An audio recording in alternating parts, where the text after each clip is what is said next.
చాలాసార్లు నన్నెవరూ గుర్తించట్లేదని, నన్ను తృణీకరించేశారు అని, నన్ను ఒంటరివాడిని చేసేశారని, నాలో ఉన్న టాలెంట్ ఎవరూ గుర్తించట్లేదని, నన్ను బాధ పెడుతున్నారని, నన్ను లెక్క చేసే వాళ్ళే ఎవరూ లేరని, ఇంట్లో వాళ్ళే నన్ను నమ్మట్లేదు అని చాలా రకాలుగా కృంగిపోతూ ఉంటారు కదా మనుషులు. అయితే దేవుడు ఈరోజు మీతో ఒక మాట మాట్లాడుతున్నాడు. ఏంటో తెలుసా? నిషేధించబడిన రాయి మూలకు తలరాయి కూర్చుందట. ఈ మాట బైబిల్లో ఒక్కసారి రాయబడలేదు, 5 సార్లు రాయబడి ఉంది. కొత్త నిబంధన గ్రంథంలో రాయబడి ఉంది, పాత నిబంధన గ్రంథంలో రాయబడి ఉంది. నిన్నిలా సైడ్కు తోసారు, గుర్తించట్లేదు, నీకు విలువ లేదా అని బాధపడుతున్నావు కదా. దేవుని చేతిలో నువ్వు పడ్డావనుకో, అందరికంటే నువ్వే ముఖ్యం అన్నట్టుగా నిన్ను నించోబెట్టగలడు నా దేవుడు. దేనికి భయపడుతున్నావు?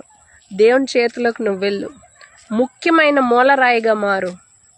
దేవుడు నిన్ను విడిచిపెట్టడు, మనుషులా త్రోసివేయడు, పక్కన అస్సలే విసిరేయడు. నాన్న అని పిలిస్తే హత్తుకొని కన్నీరు తుడిచే దేవుడు, అద్భుతాలు చేసే దేవుడు మన దేవుడు. ఈ మాట నువ్వు నమ్ముతున్నావా? అయితే ఈ మాట పట్టుకొని ప్రార్థన చేయి. ప్రభువా, నిషేధించబడిన రాయి మూలక తలరాయి అయి కూర్చుందట కదా. ఈరోజు నేను నిషేధింపబడ్డాను, తృణీకరింపబడ్డాను, నాకు విలువ లేదు, నాకు విలువనివ్వయ్యా, నీ సిలువ నాకు విలువ తెచ్చి పడుతుందయ్యా అని చెప్పి ప్రార్థన చేయి. దేవుడు అద్భుతం చేయడానికి రెడీగా ఉన్నాడు. ఆమేన్.